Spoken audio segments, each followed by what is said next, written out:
Hi everybody, this is DunkDown. What you see is what you get markdown editor for any public GitHub repository.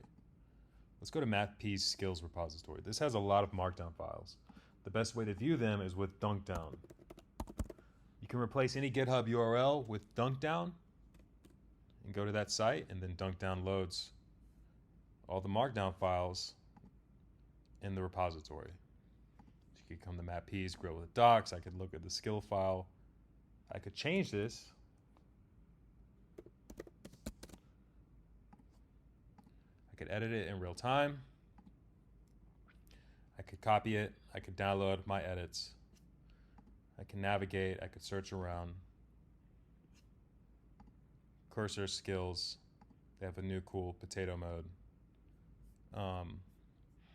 You can do things like go to the actual GitHub file for that markdown. Again, you can edit it in place. You can copy it, and yeah, this app is actually fairly simple. DunkDown.com.